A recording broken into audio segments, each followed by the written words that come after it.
네, 시작해 주시면 되겠습니다. 예.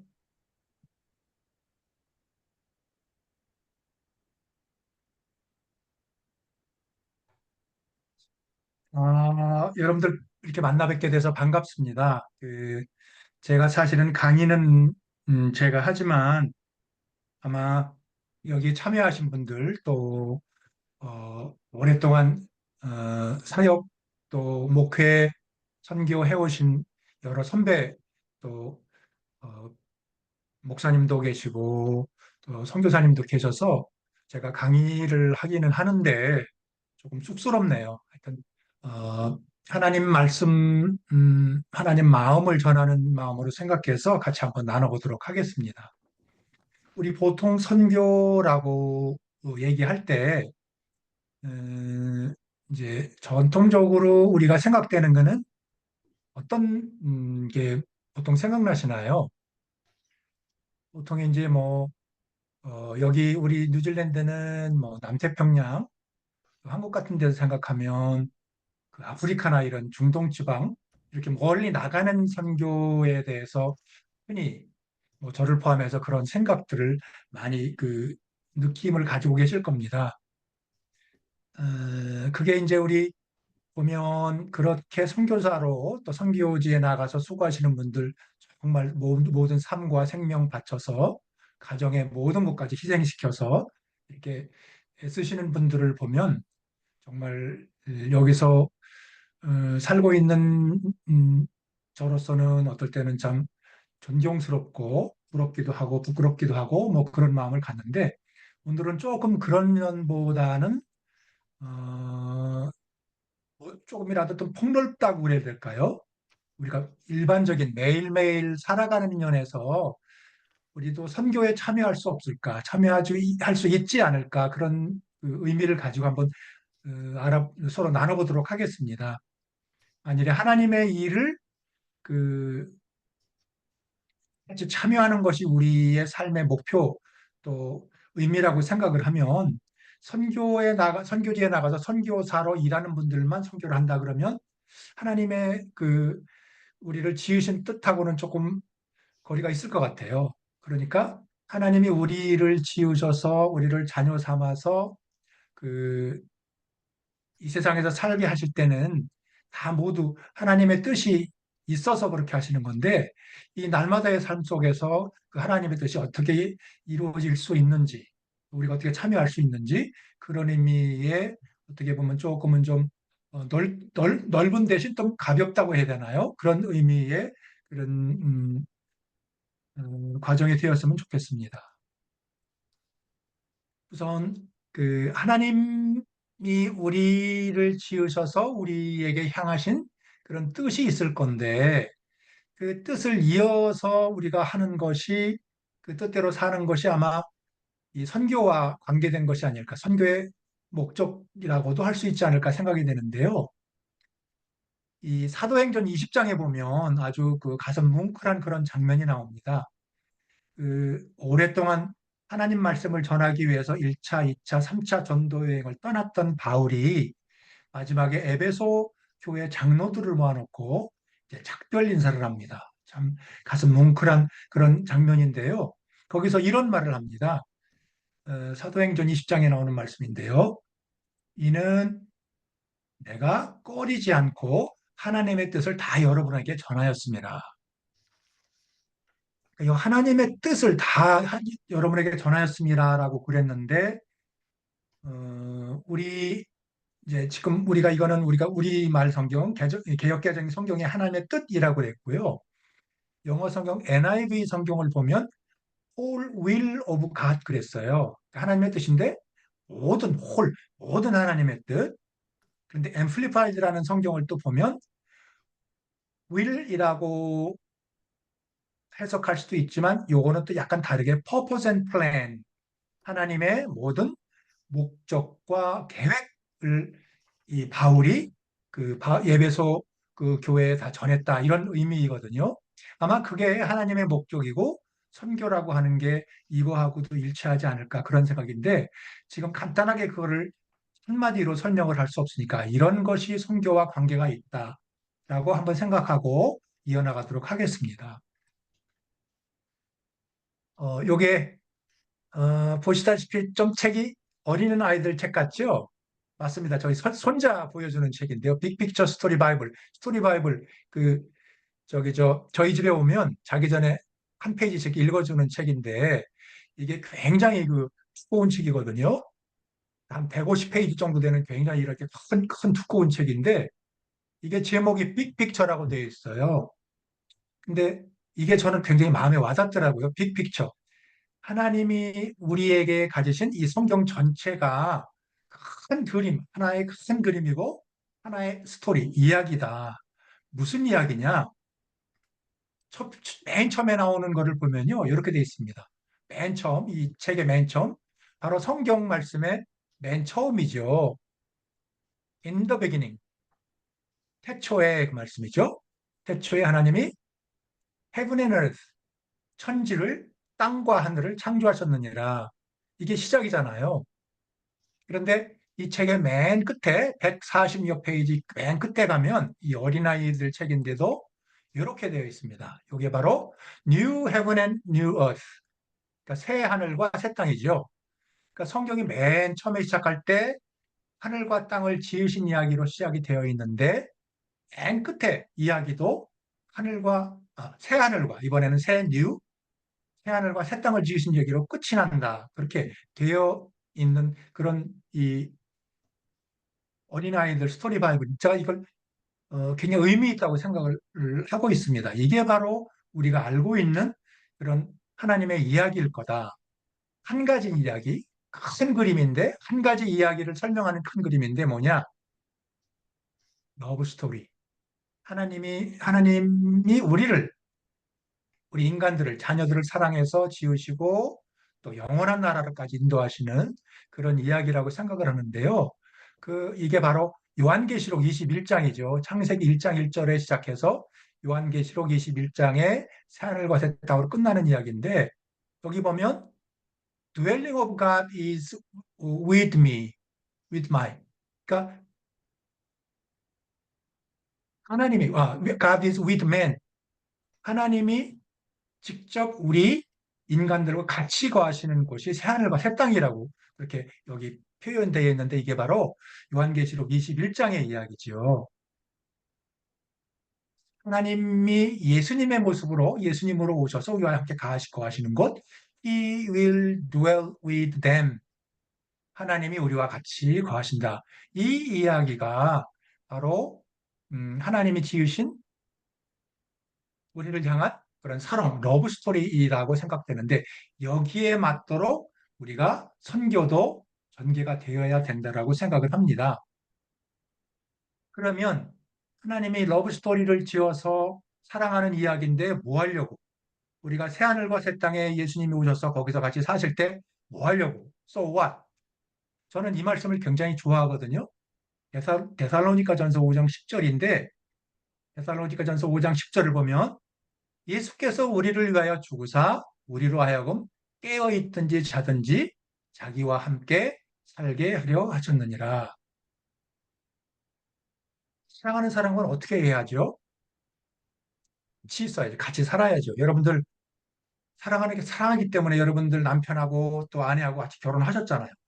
같이 있는 게 사랑하는 사람과의 그런 음, 종말이고 결론이고라고 생각이 되는데 예수님께서도 하나님께서도 마찬가지 우리를 위해서 살고 싶어서 영원히 같이 살고 싶어서 우리를 위해 죽으셨어요. 이 말이 또 어떻게 보면 이렇게 표현할 수도 있을 것 같은데 깨어 있든지 자든지 성경을 해석할 때는 이 깨어 있든지 자든지를 이제 죽은 사람도 부활해서 또 예수님 오실 때 살아있는 사람도 깨어있던 사람도 누구나 다 함께 살도록 예수님을 맞이할 거다라고 그렇게 해석이 되지만 또 한편으로는 어, 저는 이렇게 생각이 됐어요.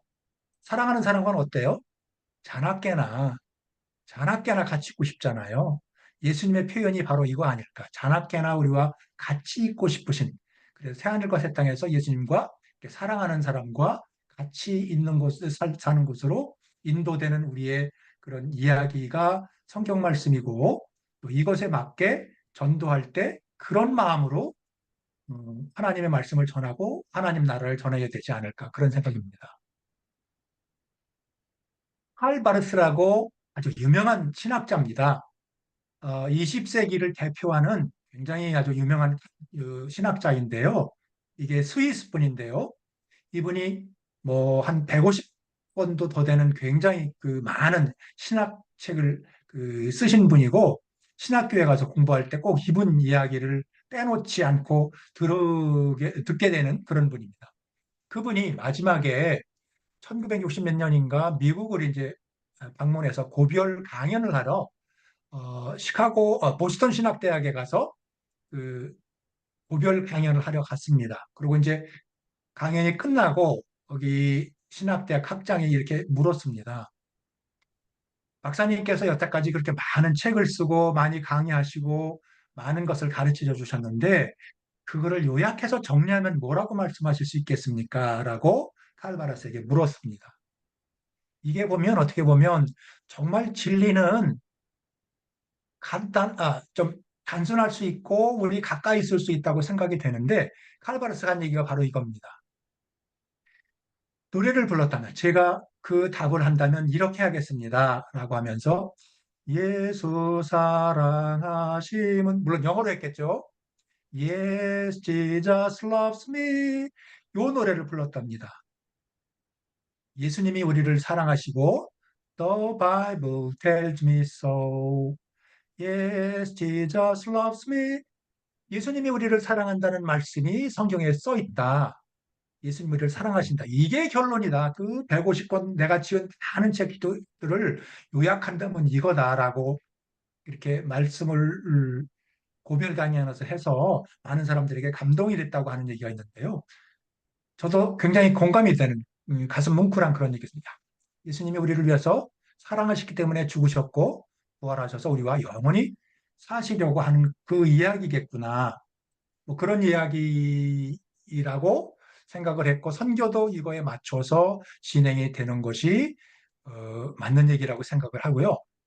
그러면 선교가 누구의 선교인가 한번 여기서 같이 생각해 보도록 했으면 좋겠습니다. 우리가 열심히 일해서 하나님이 못하시는 거 우리가 이루는 건가요? 그건 아니겠죠.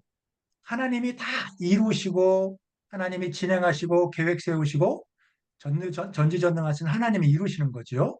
그런데 이렇게 선교라는 파도를 만들 수 있는 분은 하나님밖에 없습니다. 인간이 하는 건 아니고요. 그래서 하나님의 선교라고 그러는데 선교, 미션이죠. 영어로는 미션. 그런데 그 라틴어로 미션, 데이는 하나님을 말하고요. 그래서 미시오 데이, 하나님의 선교라고 그러는데 하나님이 선교하시는 거고 하나님 나라로 내 백성들이 많이 들신대로 많이 와라. 너희들 누구든지 어, 나를 믿으면 멸망하지 않고 영생을 얻으리로다. 나에게로 오라고 하는 그런 판을 벌려 놓으시고 이런 파도를 만들어 놓으셔서 우리는 가서 이렇게 참여하는 것이라고 할 수가 있겠습니다. 그러면 하나님의 선교니까 이게 우리가 참여 안 한다고 해서 안 될까요? 선교가 안 이루어질까요? 그래서 세상 사람들이 구원을 못 받을까요? 아니죠. 그렇진 않겠죠. 하나님이 하시는 일이니까. 여러분들 아마 여기 자녀분들 대부분 있으시는 걸로 알고 있고 또 손자나 손녀, 손주들이 있는 걸로 알고 있는데요. 손주들을 하고 한번 일해 보십시오. 안에 가서 뭐 일할 때 손자들이 막 쫓아와서 막 뭐 이렇게 뭐 사부름을 팔라고 그러는데 지가 자꾸 막 팔려고 그러죠. 그러면 여러분들 어떻게 합니까? 하지 마! 그러고 밀쳐버립니까? 그렇진 않으시죠? 그 아이가 하는 거 그냥 옆에서 그냥 그 손자가 붙들고 뭘 팔라고 하거나 뭘 하려고 그러면 옆에서 도와주잖아요, 할아버지가. 그럼 일 잘 되면 안 되죠.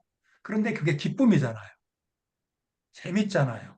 일은 더디더라도 집안에서 뭐 제가 예를 들어 어, 배경 청소를 하려고 그러는데 손자가 막 붙들고 늘어집니다. 저거 한다 하겠다고. 2살 먹은 애가. 그러면 청소가 안 되죠. 더디죠. 그런데 청소는 더디지만 기쁨으로 할 수 있잖아요. 재밌잖아요. 선교를 하나님의 선교 미시오데이지만 아마 그런 의미에서 하나님이 우리를 참여를 원하시는 것은 그런 마음이 아닐까라고 생각이 됩니다. 반드시 이루어질 일이니까 선교도 하나님의 나라를 확장하고 하나님의 나라의 백성들이 참여하도록 하는 것도 반드시 이루어질 일이니까 성경에 보면 요한계시록에 요한이 본 그 장면이 나오거든요. 세상 나라가 우리 주와 그의 그리스도의 나라가 세상 나라가 지금 우리가 살고 있는 이 세상 나라가 우리 주와 그의 그리스도의 나라가 되어서 하나님 나라가 되어서 예수님께서 세세토록 왕노하시도라 하시리로다. 이게 요한이 환상 속에 하나님이 보여주시는 것을 본 장면이거든요. 그러니까 이미 다 이루어졌는데 그걸로 시간적으로는 가고 있는 거죠.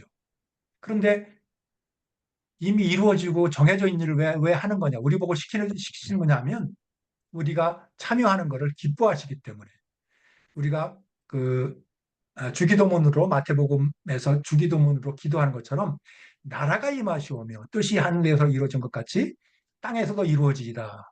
하늘에서 이미 다 그렇게 이루어진 하늘나라가 우리 땅에서도 오늘날 우리가 살고 있는 이 땅에서도 오늘 이 시간에 이루어지길 원하는 그런 바람으로 사랑하는 예수님과 같이 이루어간다는 그런 의미로 지금 선교에 우리가 초대받았다고 얘기할 수 있겠습니다. 고린도전서 16장 22절에 보면 우리 주여 오시옵소서 Lord come, come Lord이죠. 이게 우리가 늘 하고 있는 마라나타 이 말씀을 하루라도 빨리 실현시키기 위해서 우리가 이렇게 참여하고 있는 것이라고 생각이 됩니다. 론 쿠퍼가 최근에 읽은 책에 이런 얘기를 했더라고요. 최고의 하나님을 맛보라 이런 책인데 번역된 거죠 물론. 거기에 뭐라고 그랬냐면 이렇게 기존에 다 아니 기존이 아니라 하나님이 다 정해졌고 다 이루어진 하나님 나라를 왜 지금 우리가 그렇게 참여해서 선교하고 또 기도하면서 해야 되냐? 존 파이퍼가 한 얘기는 이렇습니다.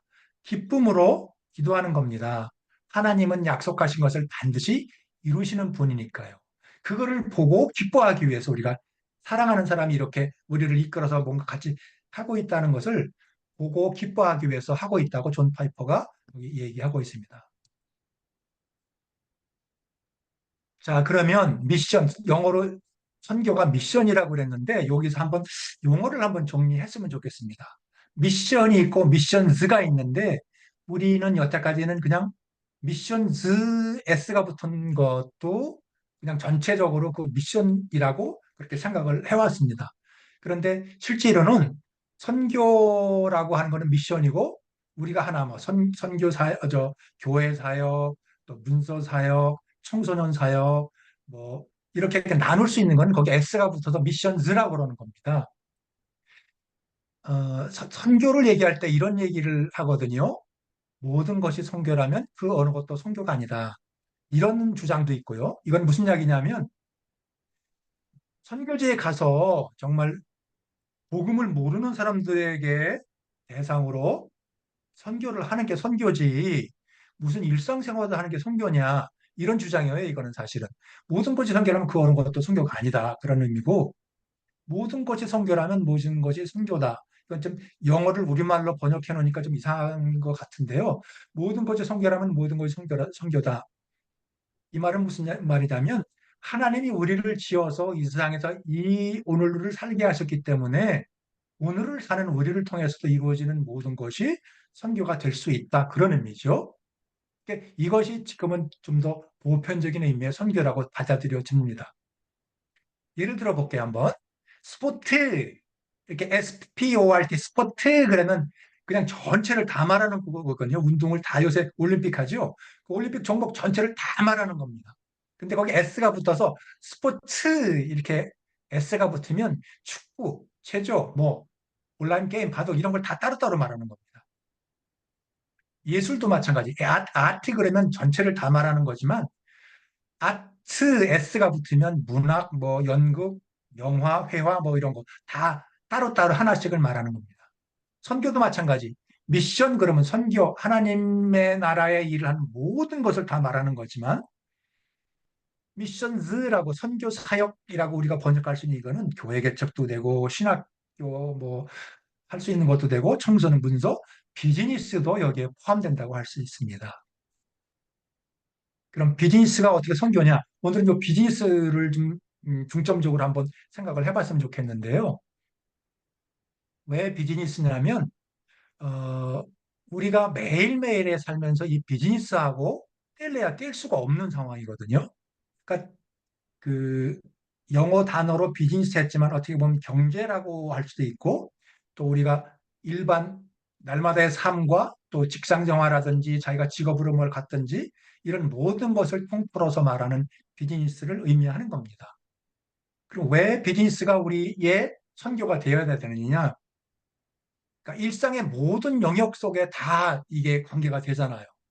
사람들이 필요할 때 요새는 뭐 어느 나라하고 잘 사는 거, 뭐 아니면 투표해서 누굴 뽑을 때 또 뭐 할 때 다 뭐 잘 살고 뭐 이렇게 좀 부유하게 만드는 거, 편하게 해주는 거 이런 거를 더 다 얘기를 공약으로 내걸고 어, 관심을 끌려고 하잖아요.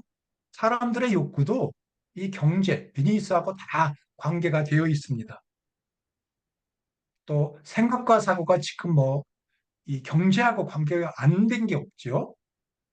교육도 마찬가지. 비즈니스의 모든 면에서 교육과 관계가 되고 있고요.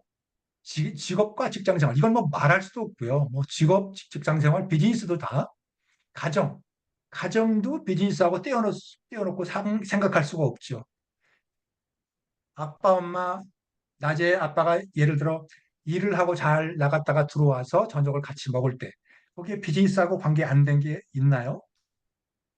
슈퍼에 가서 다 사와서 뭘 만들어서 같이 먹을 때 비즈니스하고 관계없는 게 하나도 없죠.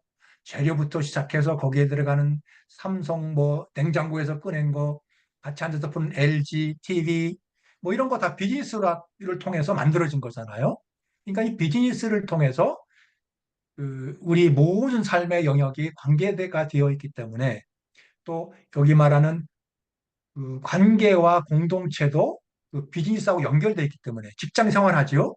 회사 나가고 학교 나가죠. 이것도 다 그런 의미에서 연결되어 있는 거기 때문에 그런 모든 것이 날마다 날마다 삶 속에서 우리가 하나님이 뜻한 바대로 이루어진다면 이게 바로 날마다의 삶 속에서 Life has a mission, 날마다의 선교가 될 수 있다라는 의미에서 출발을 하는 겁니다. 모든 사람, 모든 곳에서 다 해당이 되는 거죠. 전통적으로 선교라고 했던 선교사님들이 나가서 수고하는 거는 이제 지역적으로 또 시간적으로 그 잘 연결이 안 되는 그분들을 찾아가서 하는 거지만은 이 비즈니스를 통해서는 모든 사람들과 연결될 수 있고 또 모든 곳과 다 같이 동시에 이루어질 수가 있습니다. 뭐 페이스북이라든지 뭐 구글이라든지 또 미국엔 월마트라든지 한국에도 있고 뭐 저 어디죠? 핸더슨에도 있죠. 코스트코인가요? 말도 잘 안 나오네. 그런 네. 것들이 다 비즈니스니까. 저는 아직 한 번도 못 가봤어요, 그 코스트코. 이 비즈니스가 사실은 이게 예를 들어서 한번 보면 우리 저 휴대폰 있잖아요. 휴대폰 이거 다 가지고 있거든요. 뭐 삼성 아니면 애플이 아니면 뭐 요새는 거의 대부분 그렇게. 이게 다 공통적으로 뭔가 관심사가 겹치는 거예요. 공통의 논리와 세계관. 그러니까 이거 비즈니스를 통해서는 미국이든 한국이든 저 뭐 아프가니스탄이든 다 논리적으로 같아요. 뭐 어떻게 사업을 해서 아니면 가정이 편하게 사람들이 잘 살게 이런 논리적으로 공통되는 또 그것과 연결되는 그러니까 뭔가 좀 합일점이 있어서 서로 어, 쉽게 만날 수 있는 부분이 비즈니스라는 거죠. 공통의 생활 양식. 지금은 뭐 저 어, 우리가 흔히 생각했던 그 오지에 나간 그분들도 보면 다 뭐 이쪽 인터넷 쓰고 또 휴대폰으로 통화하고 뭐 그렇게 하는 것이 되어 있기 때문에 뭐 저희들만 해도 벌써 죄송합니다. 저만 해당되는 건지도 모르는데 이제 나이가 자꾸 들어가면 뒤처지잖아요. 저 모르는 게 영역이 너무 많아가지고 그렇지만 하여튼 공통 생활 양식으로 전 세계 젊은이들은 뭐 다 뭐 비슷비슷하게 살잖아요. 그런 것이 비즈니스이기 때문에 이거를 기반으로 뭔가 선교, 하나님이 원하시는 그런 하나님 나라의 확장도 우리가 참여할 수 있을 거다라는 생각입니다. 이 비즈니스 대우 사실은 우리 그리스도의 말씀, 예수님의 말씀이 시작될 때에 로마 제국을 바탕으로 시작이 됐는데요. 그 로마 제국이 세계를 지배한다고 그랬잖아요.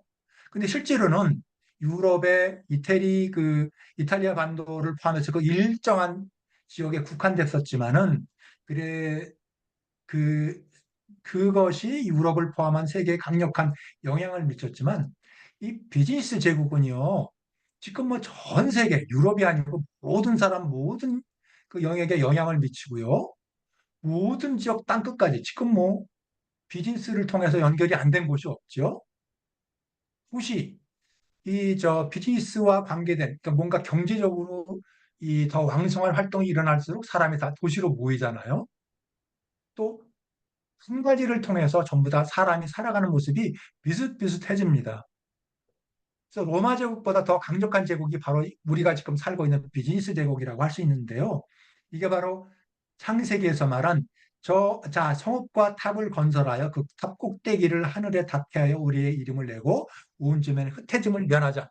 이런 의식이 일부러 같지는 않았지만 인간의 어떤 본능적으로 하나님을 보고자 하는 그런 본성에 작용을 하고 있는 그런 상황이라고 볼 수가 있습니다. 근데 이 비즈니스나 이 경제라고 하는 이면이 그냥 가만히 있질 않고 정말 놀라운 속도로 변하고 있죠. 요새는 무슨 말인지도 잘 모르겠어요. 저도 뉴스에 나오는 거 뭐 AI로 뭘 했는데 뭐가 어떻게 돼가지고 뭘 하면 저게 뭔 소리를 하는 건지 이 정보 기술이 정말 급속도로 나날이 발전을 하고요. 인터넷 통신 이거 참 짐작도 못하게 나날이 달라지고 있죠. 아티피셜 인텔리전스 AI라고 하는 인공지능 요새 뭐, 저는 네, 삼성 S20인데 이걸 가지고 쓰는데 삼성에서 그 업그레이드를 해서 요새 올해 나온 S24에서 나오는 그 AI 기능을 쓸 수 있도록 다운로드를 해줄 수 있어가지고 했는데 이용도 못해요. 제가 뭐 이용을 할 수 있을 만한 게 많지 않더라고요. 그러니까 그 많은 것들이 있는데 뭐 정말 뒤처진다고 생각되는 거죠. 또 요새 여러분들 혹시 알리익스프레스, 테무 이런 걸로 물건 구입하지 않으시나요? 제가 얼마 전에 무슨 케이블을 하나 사려고 그걸 여기 갔더니 여기 어, 뭐죠? JB 하이파인가? 거기 갔는데 80달러 정도 하더라고요. 그런데 똑같은 거를 똑같은 게 더 좋은 거를 알리익스프레스에서 20달러에 살 수 있어요. 그러니까 뭐 시간은 걸리지만 그러니까 플랫폼 비즈니스로 인해서 뭐 한국 같은 데는 중국이 너무 가까우니까 또 타격이 심하더라고요. 이렇게 정말 많이 빨리 변하고 급속도로 변하기 때문에 우리가 그것을 능동적으로 이용을 해서 이게 폐단도 있지만 그런 면에서 우리가 잘 활용할 수도 있지 않을까 그런 생각을 그 선교에서도 하고 있는 겁니다. 이게 점점 더 우리 생활에 영향을 미치고 있는데요. 어, 이게 보면, 어, 여튼 조금 이따 소개하겠다. 이, 이, 정말 문제가, 이, 특히 비즈니스라고 얘기했지만 여기서는 어떻게 보면, 그, 정보통신 관계된 거, 특히 우리가 제일 접하고 있는 휴대폰과 관계된다고 할 수 있는데요. 이 속임이 많잖아요. 선동하고 조종하고, 자기중심적으로 만들고 자극하고 또 여러분들 뭐 지메일이나 이런 걸로 보내는 거 100%다 거기서 걸러지는 거 아시죠? 내가 누구한테 보낸 그 내용 다 거기서 100% 걸러지는 거 아시죠? 물론 하나하나 읽지는 않죠. 그러나 내가 보낸 이메일이 지메일 본사를 통해서 나가기 때문에 거기서 어떤 단어가 있는데 데이터로 다 100% 파악이 됩니다. 그래서 구글에서 내게 거기에 맞는 광고가 이렇게 뜨잖아요. 뭔가 감시하고 있는, 맘만 먹으면 요 사람 하나만 특정해서 뭔가 감시겠다고 생각하면 언제든지 감시할 수 있는 그런 상황입니다. 그러니까 이런 영향 속에서 우리가 정신 차리고 이거를 하나님 나라에서 이렇게 해야 되는 게 바로 우리 그 오늘 다루는 그런 내용입니다. 가상세계. 요새는 뭐 그 집안에만 박혀서 연애도 가상세계에서 하는 사람도 있다 그러네요. 자, 하여튼 그런 상황에서 우리가 정신 차려서 이거에 에, 선교에 뭔가 역으로 이용할 수 있는 그런 상황이 됐으면 좋겠다는 생각이고요. 이 유명한 그림 다 아시죠? 누가 그렸죠? 누구 작품이죠? 미켈란젤로가 그린 그 로마의 성당에 있는 그림이죠. 미켈란젤로가 그린 천지창조의 한 부분, 그 크리에이션 오브 애담인데 아담의 창조인데 이게 아담이고 이제 하나님의 모습인데 이런 모습의 그런 음, 신앙을 여태까지 가져왔다면 하나님을 바라고 하나님과 뭔가 접촉하고 터치하고 이런 그 신앙의 어떤 그 기조를 가져왔다면 지금은 뭐 풍자적이지만 이런 모습이랍니다. 하나님을 우리가 너무 바빠가지고 너무 잘 됐다고 그 만족하고 사니까 그 휴대폰 하나만 가지고 있으면 뭐 세상 다 돌아가는 거 다 알고 내가 원하는 저 관심 있는 거 다 알고 졸면서도 들고 보다가 떨어지잖아 내 머리 위로. 그러실 경우 없으신가요? 저는 있어가지고 좀 부끄럽지만 정신 안 차리면 그냥 순식간에 거기에 빠져버리는 그런 상황입니다. 그러니까 상황에 우리 선교에 우리가 바탕으로 삼아야 될 것이 뭔지 한번 생각을 해봤으면 좋겠다는 내용입니다. 이 도둑맞은 집중력이라고 최근에 읽은 책 중에 굉장히 의미 있는 책이었는데요.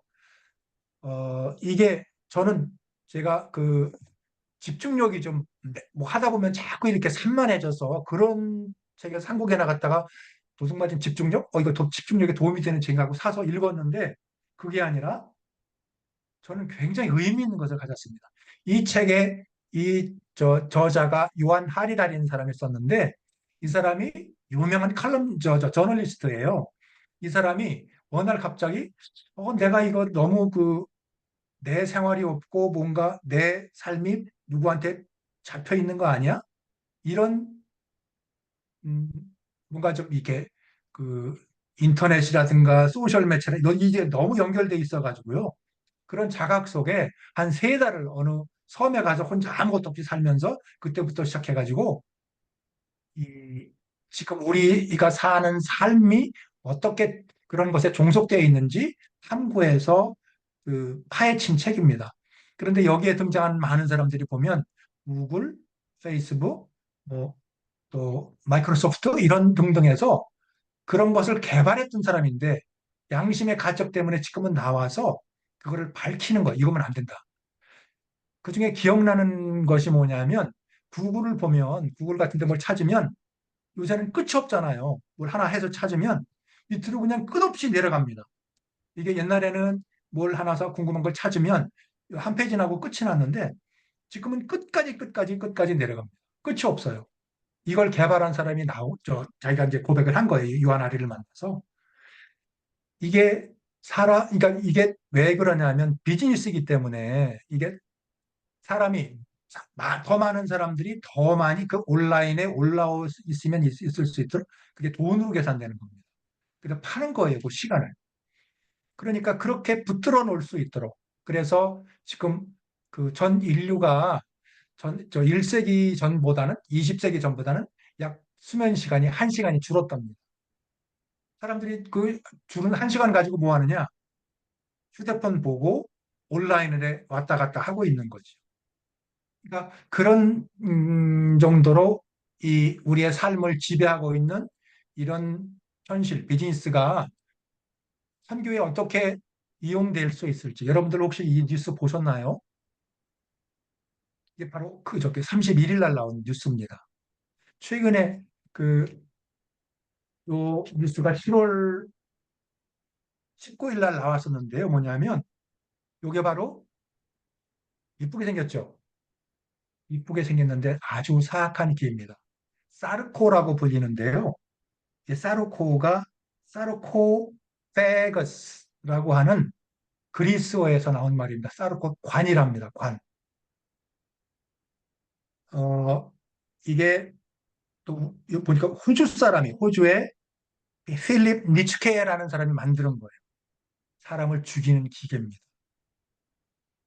사르코라고 부르는데 스위스가 1943년에 이 안락사를 합법화했답니다. 최근에 그 일인 줄 알았더니 스위스는 이미 1943년에 안락사를 1942년부터 조력 사망을 법적으로 허용을 했답니다. 그래서 지금도 뉴스에 보면 뭐 안락사를 받기 위해서 스위스를 간다는 얘기 여러분들 아마 보신 적이 있을 거라고 생각이 되는데 그런데 이거는 거기에 더 최첨단으로 이제 이게 상용화가 돼서 쓸 수 있도록 되어 있는 건데 스위스 같은 데서 이거를 이제 자기가 죽고 싶은 사람들이 이거를 돈을 내고 이용을 하는 겁니다. 7월 31일 뉴스에는 뭐라고 그랬냐면 이 기계를 최초로 사용하기로 예약되어 있던 사람이 미국 사람인데 가서 예비 테스트, 사전 테스트를 했는데 불합격됐답니다. 그 사람은 죽어야 될 사람이 아니고 정신적으로 문제가 있어서 정신치료를 받아야 된다라고 판정을 받아서 이거를 사용을 못한다 그러니까 행방불명됐어요. 어디로 갔는지 아직도 불명해서 지금 찾고 있다고 그런 얘기가 나왔는데 하여튼 세 가지 질문을 한답니다. 이제 의사들이 판정을 해서 당신은 죽어도 좋아 이렇게 판정을 하면 세 가지 질문을 하는데 당신은 누구입니까? 그러니까 자기 아이덴티티로 내가 죽고 싶어서 내가 선택한 거다라고 확인하는 거겠죠. 당신은 누구입니까? 그 다음에 두 번째 질문, 어디에 당신이 지금 있습니까? 아, 내가 누군데 지금 어디에 내가 내 그 자의적으로 죽으러 왔다. 이걸 확인하는 거겠죠. 어디에 있습니까? 세 번째는 마지막으로 이 안에 이 버튼을 누르면 어떻게 됩니까? 이 세 가지 질문을 묻는답니다. 마지막에 이 버튼을 누르면 죽는 거죠. 그런데 이렇게 해서 그 안에 들어가서 요 안에 들어가면 요 다음 장면을 볼까요? 이렇게 들어가도록 되어 있는데 요쪽에 그 스위치가 있는 걸로 되어 있습니다. 요거를 누르면 30초 안에 그 요 요 안에 공기 중에 산소 농도가 21%에서 30초 만에 0.05%로 떨어진답니다. 그리고 대신 질소가 찬답니다. 그러면 사람이 기분이 굉장히 좋아진답니다. 그리고 1분 정도 후에 사망을 한답니다. 지금 이러한 상황입니다. 이게 비즈니스가 돈이 안 되면 이런 거 만들어내겠습니까? 이게 돈이 되는데 이런 쪽으로까지 발전이 돼서 이게 어, 상용화가 될 수 있는 상황까지 왔습니다.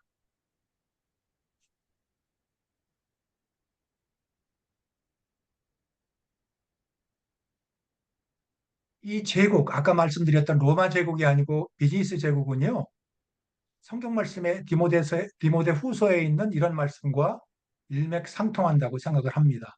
너는 이것을 알라. 말세에 고통하는 때가 이르러 사람들이 자기를 사랑하며 돈을 사랑하며 자랑하며 교만하며 비방하며 부모를 거역하며 감사하지 아니하며 거룩하지 아니하며 무정하며 원통함을 풀지 아니하며 모함하며 절제하지 못하며 사나우며 선한 것을 좋아하지 아니하며 배신하며 조급하며 자만하며 쾌락을 사랑하기를 하나님 사랑하는 것보다 더하며 아까 그 미켈란젤로의 그 천지창조에 나오는 그림이 바꿔진 것처럼 하나님 사랑하는 건 관심도 없고 내가 원하는 거, 내가 하고 싶은 거 그거에만 관심 있고 경건의 모양은 있으나 교회 나가기도 하고 또뭐 종교 생활을 한다고 하긴 하지만 경건의 능력은 부인하니 이 같은 자들에게서 내가 돌아서라. 이게 바로 우리가 전해야 될 말씀이죠. 내가 돌아서라라고 세상에 나가서 전하고 또 그렇게 영향력을 미쳐야 되는 일이라고 생각을 합니다.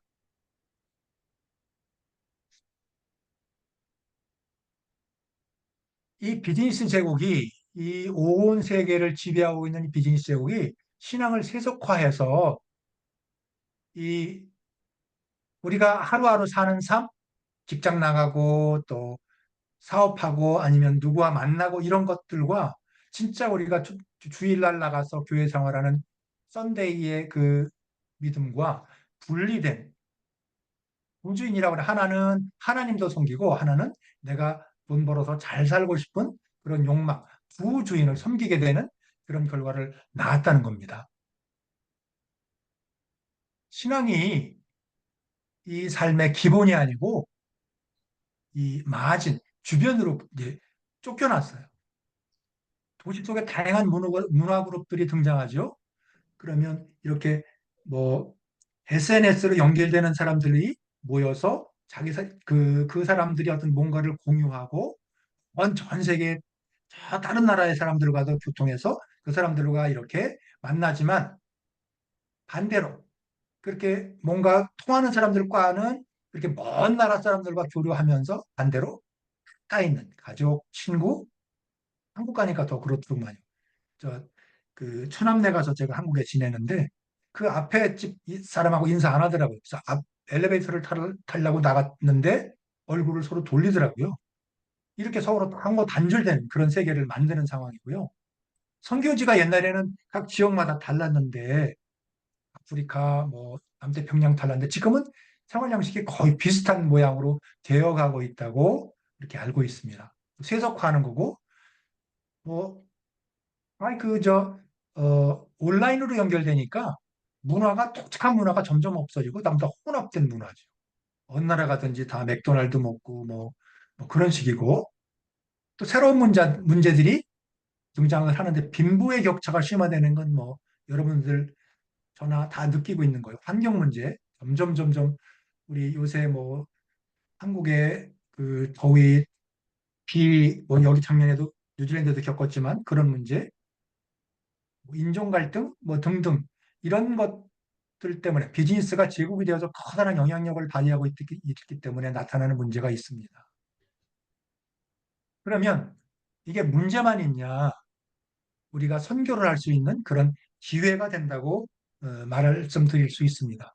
대개 아까 말씀드린 대로 비즈니스가 많아지고 활발히 되어질수록 도시로 모이죠. 도시로 사람들이 모여드니까 그 사람들과 접촉할 수 있는 그런 기회 또 그 대상들이 점점 많아지고 기회도 넓어지고요. 성도들의 일상과 또 교회 주변에서 만날 수 있는 우리가 말하는 교회라고 하는 게 이제 어떤 뭐 무슨 교회라고 하는 거겠죠. 그런 교회. 옛날에는 그렇게 교회 주변에서 만나기가 어려웠었는데 그 교회를 통해서 다른 믿지 않는 사람들과 더 만날 수 있는 요새는 뭐 어, 뉴질랜드는 그 많이 없는 걸로 알고 있는데 한국 가면 교회마다 다 카페가 있고 대부분 뭐 그런 소셜한 그런 그 또 사업들도 많이 하잖아요. 그래서 그런 것을 중심으로 만나는 그런 기회도 늘어나고요. 또 라이프 스타일 공통되는 그런 라이프 스타일을 가지고 그 사람들과 접근해서 서로 이렇게 접촉면을 넓힐 수 있는 그런 기회가 많아지고 뭐 교통이 편해지고 네트워크가 많아지니까 점점 그런 기회를 활용할 수 있는 건 뭐 더 말할 수 없고요. 어떻게든 얼마든지 이런 것을 통하면 바로 선교를 통해서도 우리가 하나님 나라를 연결할 수 있는 하나님 나라를 전할 수 있는 또 복음을 전할 수 있는 그런 기회가 많아질 수 있다고 그렇게 생각이 됩니다. 자, 그럼 이렇게 말한 비즈니스라고 하는 이 비즈니스하고 하나님 나라를 연결을 해서 정말 이 하나님 나라가 이 세상에서 자라도록 넓혀지도록 정말 영향력을 발휘하도록 해야 되는데 우리가 어떻게 할 수 있는지 우선 오해를 좀 극복을 해야 된다고 생각을 합니다. 비즈니스는 가능하면 피하거나 멀려라. 비즈니스라고 제가 처음에 말씀드릴 때 아마 웬 또 비즈니스하고 선교야라고 그, 그런 생각을 가지신 분들도 없지 않았을 거라고 생각을 하는데 비즈니스 그러면 뭐 이런 것들과 되게 연결되어 있다고 생각을 하거든요. 비즈니스는 뭐 나하고 상관없는 거지. 사업하는 건데 뭐. 그래서 또 비즈니스라고 그러면 돈 버는 거니까 대기업 뭐 이런 거 가면 여기 뭐 탐욕, 환경 오염, 부정축제 또 약간 속이고 사기하는 거, 노동자들 착취하는 거, 뭐 탈세하는 거, 독점, 뭐 이런 뭔가 그 벌써 우리 선입견이 있는 그런 부분이라고 생각을 합니다. 그런데 꼭 그렇지만은 않다고 하나님은 말씀하고 계십니다. 하나님께서 디모데전서 4장 4절에 하나님께서 지으신 모든 것이 선하다고 그러셨어요. 하나님께서 지으신 모든 것이 선함에 감사함으로 받으면 버릴 것이 없나니. 하나님이 이렇게 우리에게 생활 능력을 주셔서 이렇게 살게 하시는데 그 모든 거 다 버리고 교회 가서 생활하는 거 이것만 쓸모 있다고 생각하면 그건 좀 모순되지 않을까 생각을 해서 이 말씀이 맞는다고 생각을 하고요. 이 모든 악한 것이 다 속에서 나와서 사람을 더럽게 하느니라. 중요한 거는 우리 마음에 악한 것이 나와서 그렇게 되는 거지 그 자체가 악하고 더러운 것은 아니다라고 하는 말씀이고요. 사도행전에 보면 하나님이 깨끗하게 하신 것을 부정하다 하지 말라. 이게 이제 어, 저 이방인들에게 선교 하나님의 말씀, 하나님 나라를 전할 때 이 말씀을 그 연결을 하잖아요. 그러니까 하나님이 다 깨끗게 하신 건데 우리가 잘못 사용하고 악하게 사용해서 타락하는 거이니까 그 자체를 가지고 더럽고 악하고 선하지 못하다라고 판단해서 접근도 하지 않는 그런 우를 범해서는 안 되겠다. 두 번째, 비즈니스와 영적인 거를 그러니까 세속적인 거하고 영적인 거를 구분해서 딱 이분법으로 생각을 하는 거예요. 그래서 영적인 일들을 하면 이게 교회 생활이고 하나님 믿는 거고 예수님의 제자가 하는 일이고 그렇지 않으면 직업도 뭐 성직자 그러면 성스러운 일이고 안 그러면 뭐 하나님하고 상관없는 거고 이렇게 생각할 수 하기 쉬운데 그렇지 않다는 거지요. 어떤 활동들은 그 자체인데 차제라고 되어 있는 죄송합니다. 자체가 영적이고 어떤 다른 활동은 그렇지 않다. 영적인 활동을 뭐 경배와 찬양, 기도, 큐티, 성경 공부, 전도하고 선교하고 수행하는 이런 건 다 영적인 거, 교회와 관계된 거네요. 그 다음에 세속적인 거라고 먹고 마시고 노동, 뭐 사고 파는 것, 뭐 경제활동, 투자 이런 거는 다 별개. 그래서 이거 할 때는 하나님과 아무 상관없이 하다가 교회 생활 와서 교회 가서 예배 보고 할 때만 하나님의 자녀로 살고 하나님의 의미가 드러나는 하나님의 뜻이 드러나는 그런 일을 한다고. 이렇게 이분법으로 생각하면 안 된다는 말씀입니다. 그러므로 너희가 기도할 때에 기도는 성스러운 거잖아요. 하나님과 연결되는 거잖아요. 그런데 너희가 기도할 때 처럼 하지 말라. 기도도 성스러운 거지만 위선이 될 수 있다는데 그들은 사람에게 보이려고 회당과 길거리에서 서서 기도하기를 즐겨하느니라. 이게 문제지. 외식하려고 하나님의 뜻을 왜곡하고 잘못 사용하는 게 문제지. 그 자체가 그 본질이 하나님이 만드신 거라면 모든 것이 다 선하고 하나님의 뜻을 전하는 데 다 사용될 수 있다는 것이라는 의미로 해석이 됩니다. 무엇이든지 먹든지 마시든지 무엇을 하든지 하나님의 영광을 위해서 하라. 먹는 거 마시는 거 이거 하나님하고 상관없나? 아니라는 거지요. 제가 요새 전도서를 읽었는데 너희 전도서의 그 전도서 기자가 얘기한 거가 먹고 마시는 거를 정말 수도 없이 반복을 합니다. 그게 그냥 뭐 상징적으로 얘기한 거지. 그거는 아닌 것 같습니다. 거기서 말하는 말씀하는 먹고 마시든지 하나님 앞에서 즐겁게 하라고 하는 말씀은 그냥 하는 말씀이 아니고 바로 우리가 그것을 만족하면서 감사하면서 하는 것이 하나님을 기쁘시게 하는 일이라고 그렇게 해석이 됩니다. 하나, 비즈니스, 그러니까 우리가 경제활동, 우리가 일상생활하는 거하고 잘못 오해하고 있는 게 저 비즈니스 잘 몰라요. 아까 말씀드린 대로 웬 비즈니스하고 선교야? 나는 모르고 안 돼. 그렇게 생각할 수 있는데 삼성이니 현대니 뭐 이렇게 그러니까 무슨 회사, 조직체, 특정 직업군 이게 비즈니스가 아니고 우리가 하나님이 만드신 인간으로 하는 모든 일이 바로 비즈니스가 될 수 있다는 겁니다. 그래서 이렇게 우리가 일상생활하면서 개별적으로 또는 집단적으로 교회적으로 어떤 그 모임적으로 하는 모든 그런 활동이 비즈니스와 관계된 거니까 거기서도 하나님 나라를 전할 수 있는 거라고 이해하시면 좋겠고요. 우리가 어떻게 해야 되냐? 이 비즈니스하고 하나님 나라를 그럼 어떻게 해야 되느냐? 과거에는 어땠어요? 유태인들이 지금도 그 주이시들이 지금도 이렇게 살고 있잖아요. 철저히 이렇게 지키는 거.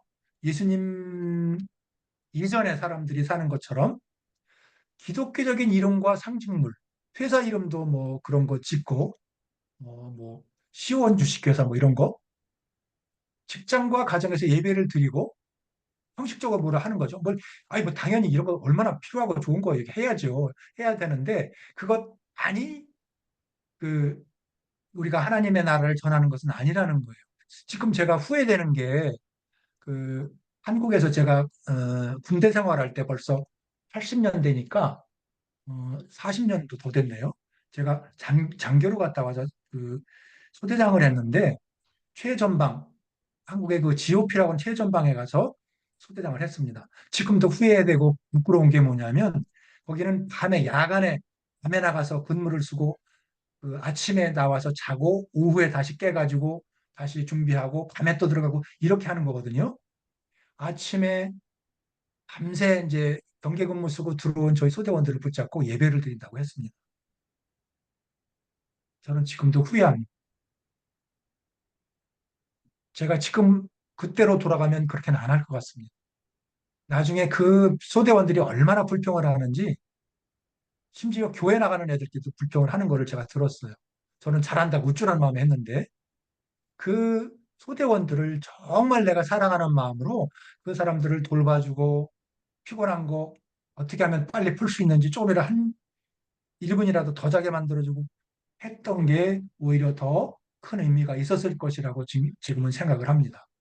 그러니까 잘못하면 성스러운 거라고 하는데 오히려 그게 더 세상에 해악을 끼치고 결과적으로 하나님 나라를 가리고 방해하는 것이 될 수 있다는 겁니다. 휘천이 소유하고 경영하는 회사 세우는 거, 또 수입, 돈 많이 벌어서 헌금 많이 하는 거, 성경 공부하고 물론 이 자체가 나쁘다는 건 절대 아닙니다.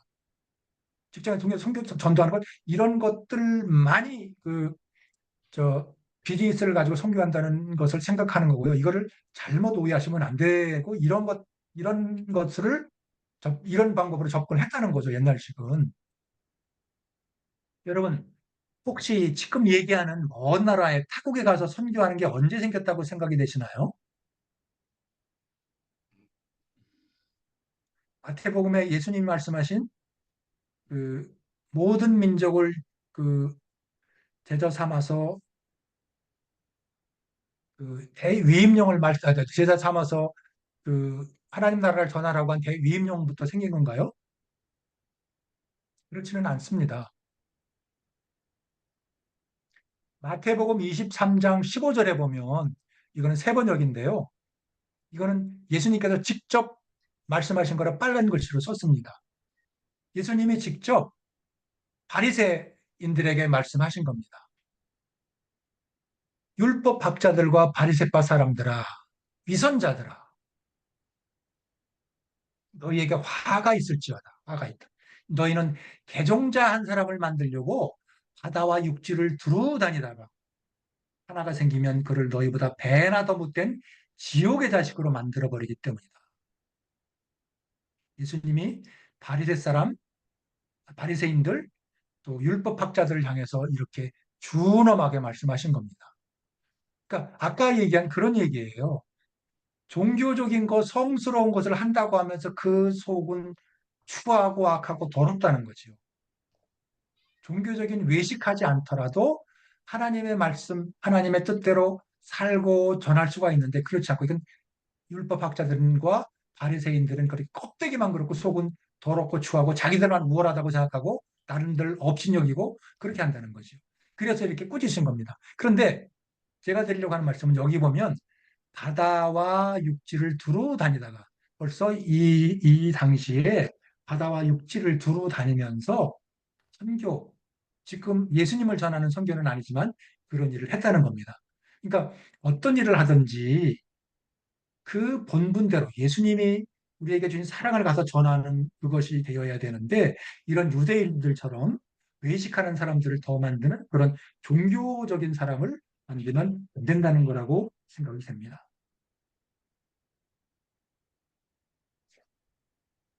그러면 우리가 예수님의 제자로서 이런 비즈니스 세계에서 어떻게 우리에게 주신 일을 완수가 할 수 있을까? 완전히 분리돼서 우리는 그런 거 몰라?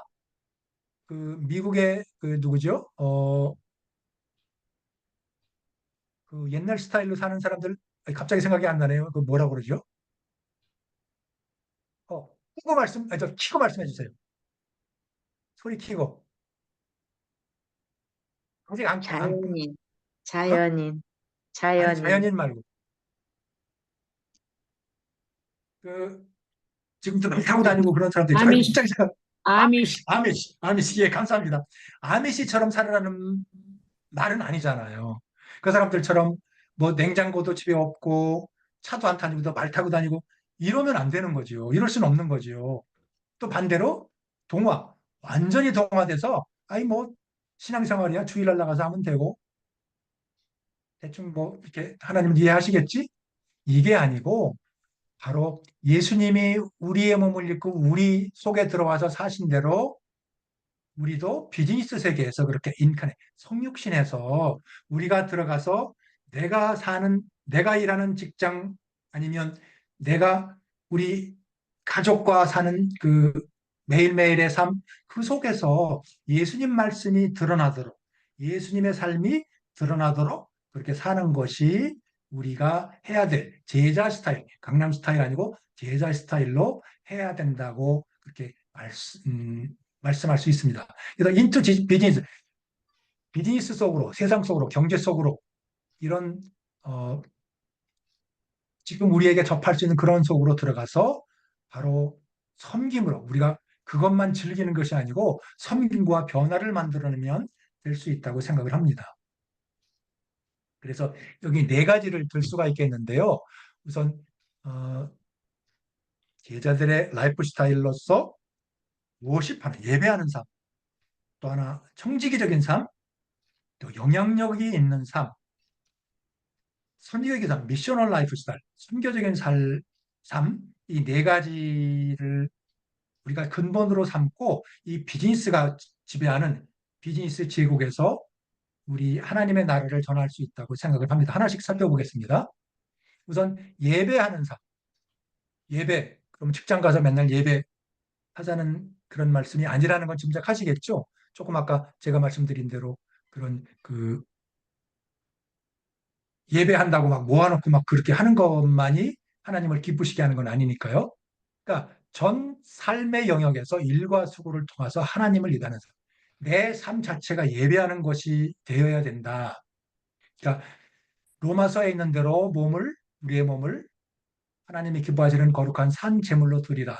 이것이 바로 영적 예배니라고 하는 말씀을 근본으로 삼아서 이거는 조금 더 설명을 드리겠습니다. 예배가 뭐냐? 예배 지금 얘기한 대로 너희가 먹든지 마시든지 다 무엇을 하든지 영광을 하나님의 영광을 위해서 하라라고 하는 것처럼 모든 영역이 다 예배가 될 수 있다는 겁니다.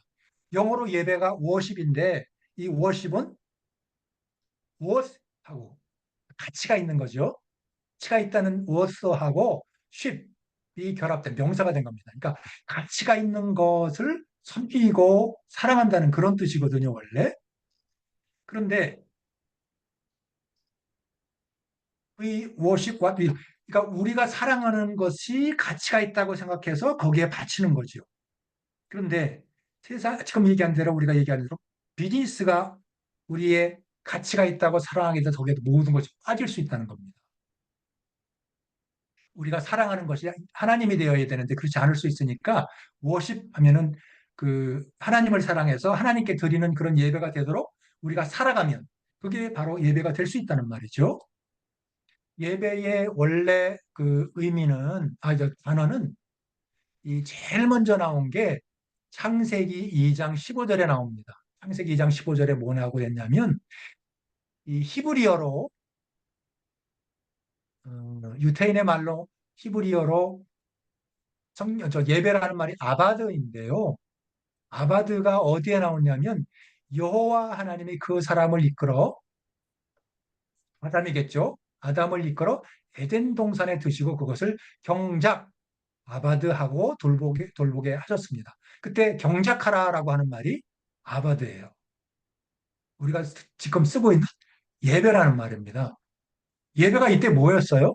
주일날 모여서 우리가 지금 드리는 그런 게 아니고요. 하나님이 주신 우리에게 주신 이 일을 하는 것 그것이 예배였습니다. 그런데 이 인간이 타락해서 에덴 동산에서 쫓겨나니까 예배를 따로 드려야 되는 그 시간이 필요하게 된 거예요. 그전에는 에덴 동산에서 아니, 하나님이 시키신 일을 하는 것은 기쁨이고 좋은 일이었는데 이게 에덴 동산에 쫓겨나서 하나님으로부터 멀어지니까 일이 힘들고 땀나고 그 점점 어려워지는 상황이 됐고 예배는 따로 시간에서 드려야 되는 것이 되는 그런 형식으로 바뀌게 되었습니다. 또한 신약 성경에 나오는 그 구약의 이제 아바드가 예배고요. 이 신약 성경은 무슨 말로 쓰였죠? 구약 성경은 히브리어로 쓰였고 신약 성경은 어느 나라 말로 헬라어 그렇죠? 예, 맞습니다. 그리스어로 썼는데 그리스어 라트레이아는 예수 그리스도의 구속의 은혜를 입은 모든 성도들을 자신의 몸 전체를 하나님께 드리는 라트레이아. 아까 말한 거룩한 너희 몸을 거룩한 산제사로 드리라. 이 말씀이 바로 라트레이아입니다. 그래서 역시 우리가 일하는 거니까 우리가 하나님이 주신 일을 우리가 하는 것이 원래 의미대로 아바, 예배, 경작의 의미였으니까 우리도 그렇게 살면 뭔가 하나님의 뜻대로 예배드리면서 그게 선교가 될 수 있다고 의미를 갖는 거라고 생각을 합니다. 또 신명기 10장 12절에 보면 여기가 바로 아바드가 나오는데요. 이스라엘아 이게 구약에서 우리가 하나님을 향해서 우리가 사랑하라라고 명령하신 그 말이잖아요. 이스라엘아, 내 하나님 여호와께서 내게 요구하시는 것이 무엇이냐? 곧 내 하나님 여호와를 경외하며 그 그의 모든 도를 행하고 그를 사랑하며 마음을 다하고 뜻을 다하여 내 하나님 여호와를 섬기고 이게 아바드입니다. 그러니까 이렇게 신명기에서 말하고 있는 예배의 의미 바로 이것이 이렇게 살면 우리가 삶 속에서 바로 어, 선교를 진행하는 그런 의미라고 생각을 할 수가 있겠습니다. 여기는 조금 시간이 지나서 여기 뒤에는 좀 여기 넘어가도록 하겠습니다. 우리가 그거에 참여하는 그런 예배자가 되겠다는 거고요. 그다음에 청지기적인 삶은 우리에게 맡겨 우리 삶 속에서 맡겨진 모든 것을 다 들여서 복이 되게 하는 우리 저 하나님께서 아브라함에게 준 축복이 뭐죠? 복의 근원에서 흘러가게 되는 거지요. 그러니까 이 청지기적인 삶을 통해서 복의 근원이 돼서 흘러가도록 만드는 것, 그것이 우리가 바로 우리 매일매일의 삶 속에서 비즈니스 제국에서 우리가 선교를 이루어가는 하나의 방법이라고 생각을 하고요. 세 번째는 영향력을 끼쳐야 됩니다. 영향력 리더십인데 리더십하면 굉장히 거창한데 제가 신학교에서 배운 말씀 중에 특별히 기억나는 것 중에 하나가 리더십은 바로 우리가 많은 사람이 아니라 한 사람에게라도 선한 영향력을 미칠 수 있으면 그게 바로 리더이고 리더십이다라고 하는 얘기를 들었는데 굉장히 의미가 있는 말이고 지금도 그렇게 뭔가 좀 잊지 않으려고 노력하는 그런 말씀입니다. 내가 많은 사람들이 아니라 내 옆에 하나, 가족 누구 하나에게라도, 친구 하나에게라도 하나님 나라의 모습을 보이면서 살아갈 수 있다면, 그런 영향력을 끼칠 수 있다면, 그리스도의 향기가 될 수 있다면, 그것이 우리 예수님의 제자로서 비즈니스 제국에 살고 있는 사람들의 선교 중에 하나라고 생각을 하고요. 또 네 번째 마지막으로 선교적인 삶, 미셔널 라이프를 살아야 되는데 당연하죠. 마태복음에 우리가 말하는 대위임령이라고 그러는 너희는 가서 모든 민족을 제자로 삼아서 정말 늘 이런 마음으로 깨어서 어, 하나님의 나라가 전해지도록 살아야 되는 그런 그 생각을 해야 되는 것이고, 그렇게 되면 이 우리가 살아가는 일터, 직장 생활, 사업, 뭐 모든 이 일과 가정이 함께 이 모든 거에 바탕이 돼서 하나님 나라를 이루어가고 일상에서 이루어지는 선교의 방편이 될 수 있다고 생각을 합니다. 어, 여기 요것도 간단하게 한번 살펴보겠습니다. 그러면 우리가 늘 보편 여기 보면 경제 활동 네 가지를 보면 소비, 투자, 관리, 생산 이렇게 네 가지로 생각할 수 있는데요. 소비, 투자, 관리, 생산 이 중에 간단하게 몇 가지만 들면 우리는 뭐 비즈니스하고 상관없는데 그게 아니라 여러분들 이 제품이 과연 선하게 생산된 제품인가, 선하게 만들어진 제품인가, 이런 것들을 한 번이라도 더 생각해보고 구입하고 또 당신의 돈, 당신의 시간, 우리의 시간, 어디에 그 관심을 가지고 쓰고 있는지, 어디에 투자하는지, 투자라는 게 뭐 돈을 어디에다 뭐 회사에다 주식 투자 그런 게 아니고 어디에 쓰는지 그런 의미로 생각을 해봅니다. 이게 악국 기업인데 여기 거를 주로 산다. 이런 것을 하지 말라는 이야기라고 할 수 있습니다. 또 사업을 하시는 분들은 당연하겠죠. 내가 주인으로서 아니면 경영주로서 어떻게 해야 될지 그런 곳에서 하나님 일이시라면 어떨까? WWJD라는 말씀 아시죠? WWJD. What would Jesus do? 예수님이라면 어떻게 하실까라는 생각을 항상 질문하면서 살아가는 것이 그 의미라고 생각을 합니다. 목사님, 정 목사님, 데보라 목사님, 시간이 조금 지났는, 네네. 시간이 조금 지났는데요. 네네. 요거 10분만 제가 이거 뭐 좀 설명드릴 수 있을까요? 네. 괜찮으실 것 같습니다.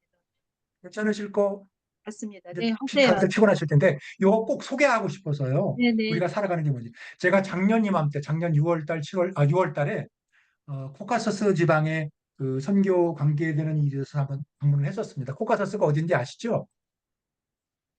여기 코카서스 산맥이 있는데 아제르바이잔, 조지아, 여기 아르메니아 요 나라를 코카서스라고 합니다. 캅서스라고 하기도 하고요. 근데 바로 여기 터키가 있고 이란이 있고요. 여기인데 제가 이 조지아하고 아르메니아하고를 방문했었습니다. 근데 이 조지아하고 아르메니아가 어떤 의미가 있느냐면요. 이 주변에 다 뭐예요? 무슬림 국가거든요. 근데 아르메니아가 세계에서 최초로 기독교 국가가 된 나라입니다. 로마보다도 더 먼저. 301년에. 로마는 313년에 됐거든요. 그리고 조지아도 그 비슷한 무렵에 로마 다음에 세 번째로 그래서 313년에 기독교 국가가 된 나라입니다. 그러니까 이 주변에 무슬림 국가들로 인해서 둘러싸여 있는데 그것으로 인해서 핍박을 받았던 나라입니다. 그런데 지금은 여기를 거점으로 해서 물론 정교회가 주류이지만 여기를 거점으로 해서 이 주변의 어, 무슬림 국가들을 복음을 전할 그 선교의 근거지로 삼으려고 지금 그 준비들을 하고 있는데요.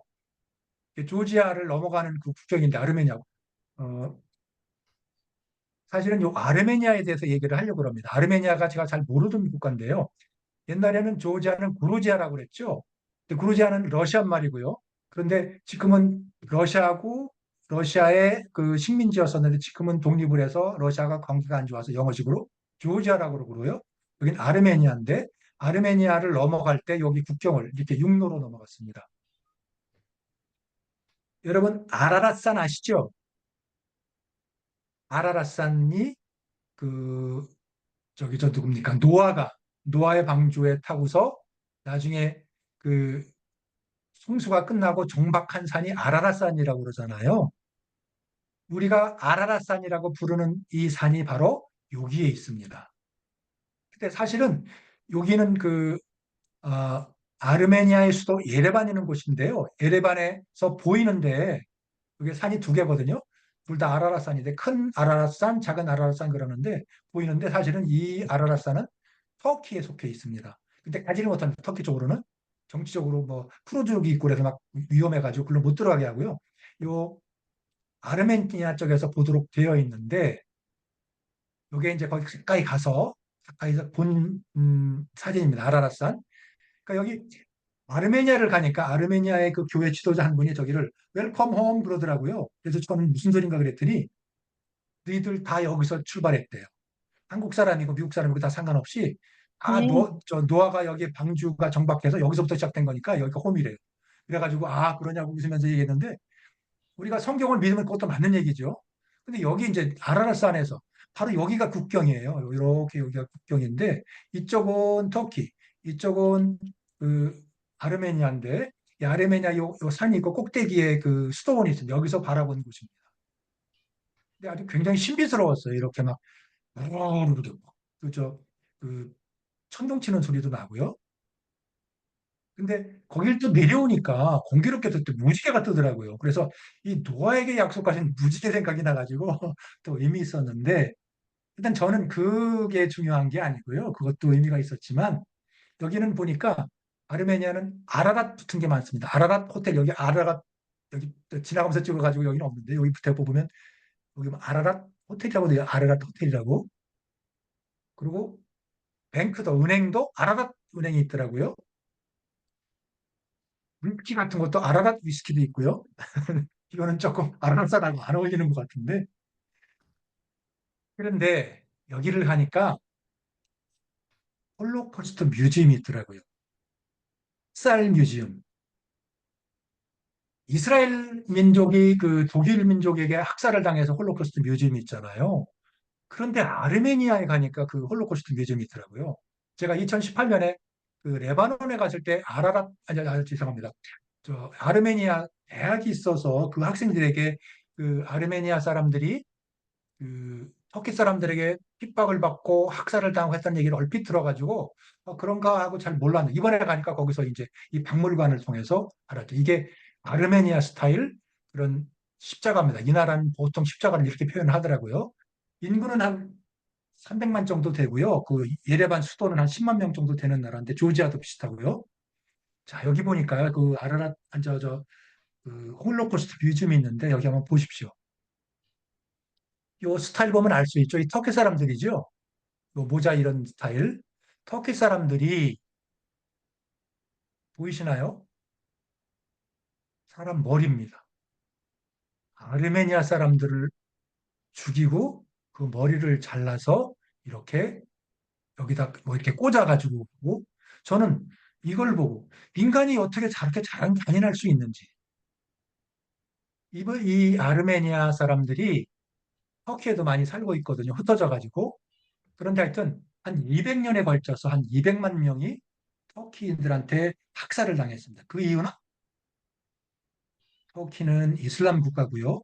아르메니아는 아까 말씀드린 대로 세계 최초로 301년에 기독교 국가가 된 나라입니다. 무슬림들에게 기독교인이라는 이유로 이렇게 죽임을 당한 겁니다.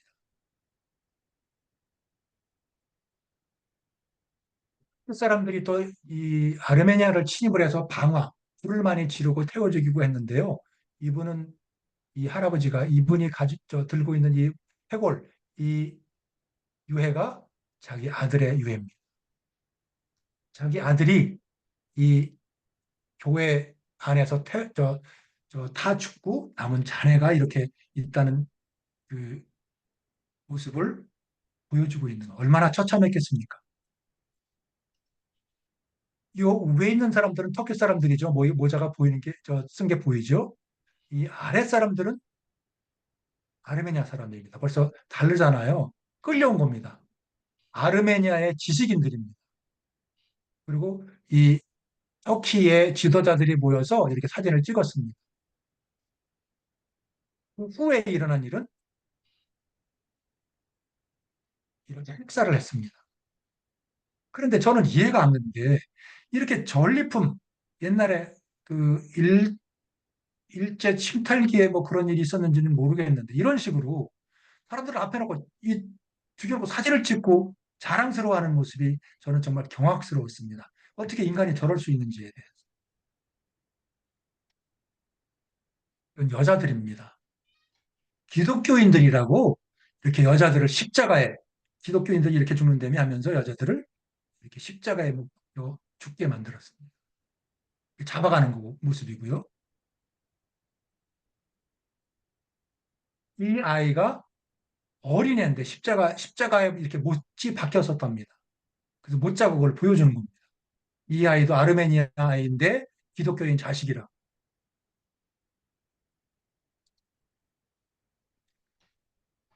제가 이거를 뭐 시간이 지났는데도 굳이 보여드리는 이유는요. 우리가 하나님을 믿는다는 게 어떻게 보면 날마다의 삶 속에서 이렇게 핍박받을 수 있고 날마다 이렇게 어려운 삶이 될 수 있다는 그런 생각이 들어서 같이 공유하고 싶은 마음에서 그랬습니다.